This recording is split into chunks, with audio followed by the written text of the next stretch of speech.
And let me tell you, there are many of you that have all kinds of ordination upon your head. You are not just hearing me because you want to hear me. You are hearing me because you are summoned.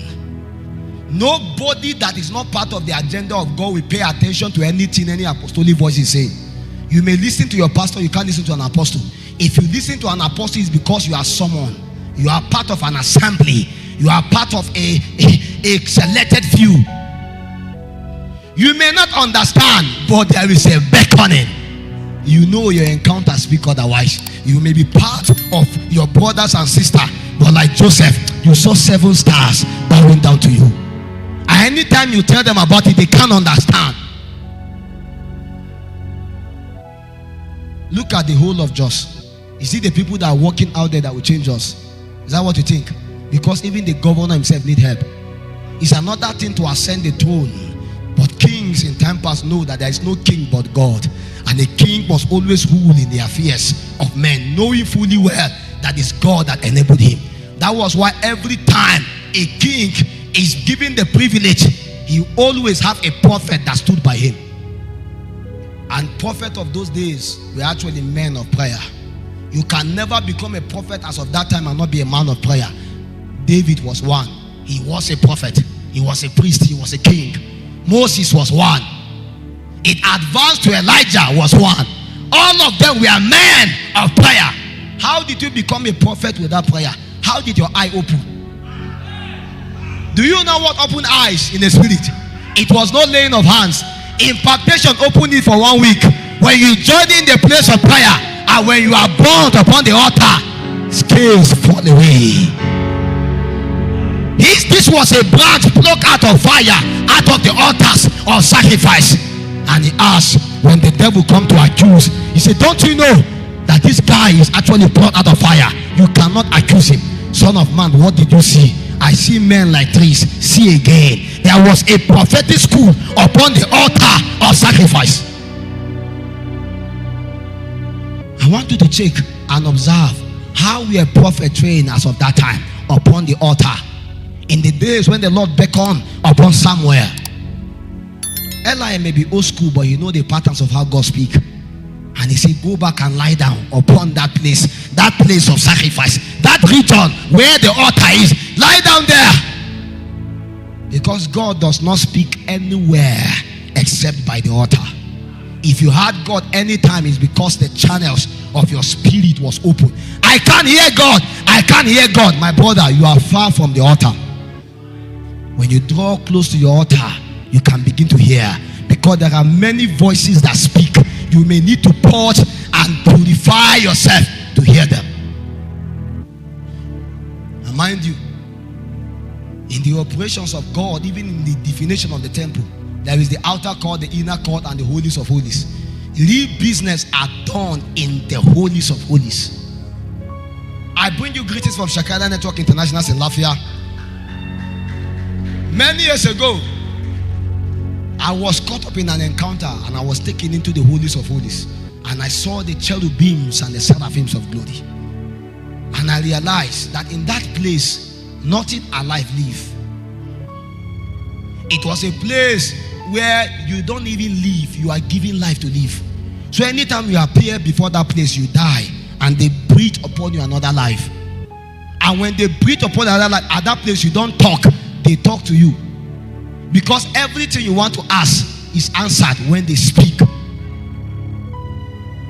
So all your giddy are doing now, you are doing it within the outer court and the inner court, asking God why. When you appear in the holies of holies, you don't ask why again.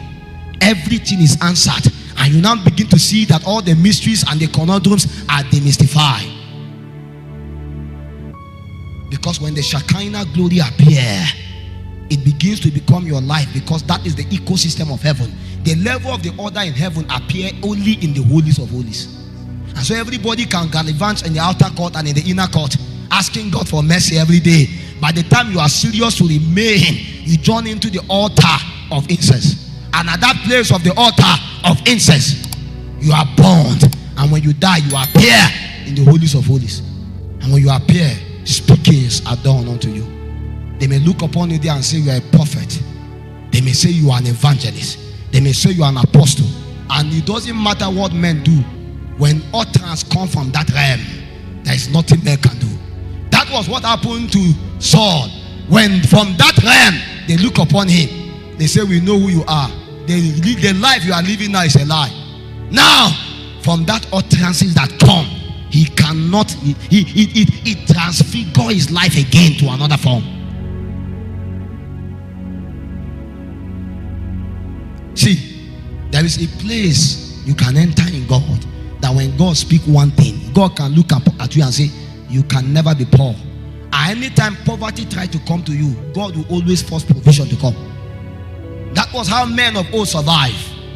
They came into a place in God, upon the altar of sacrifice, and God looked upon them. He said, I will give you my power.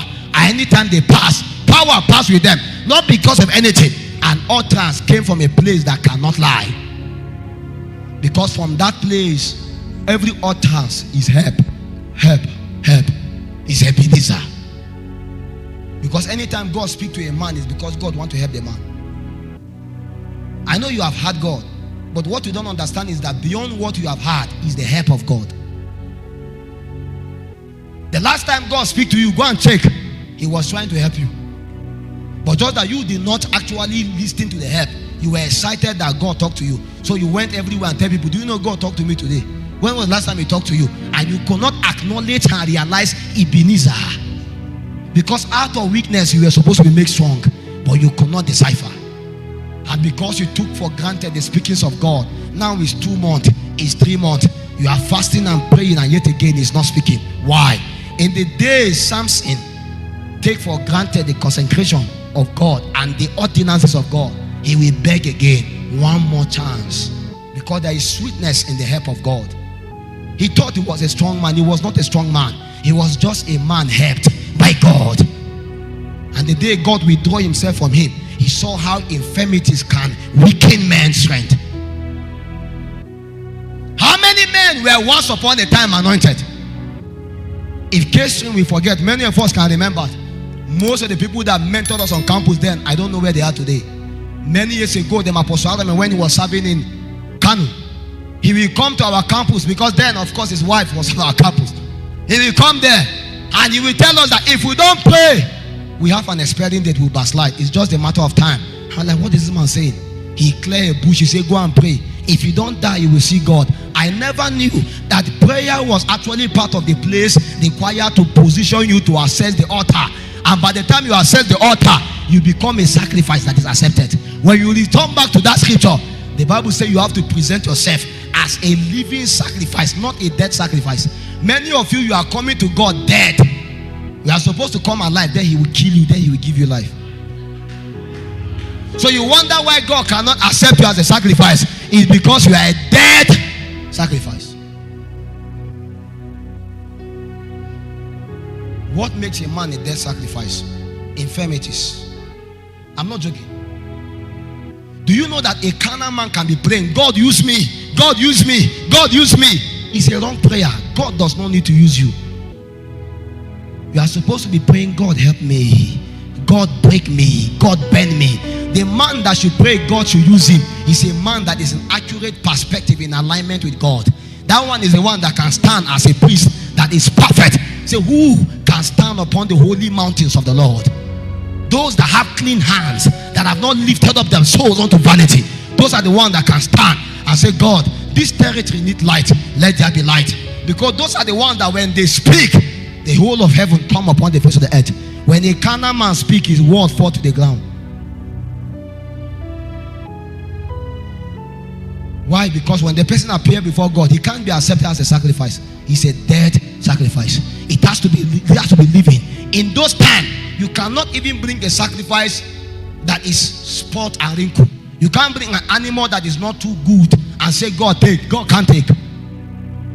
But many of us are coming to God with all kinds of infirmities, and all what we do is to come and showcase ourselves and think that, okay, we are the ones happening. No.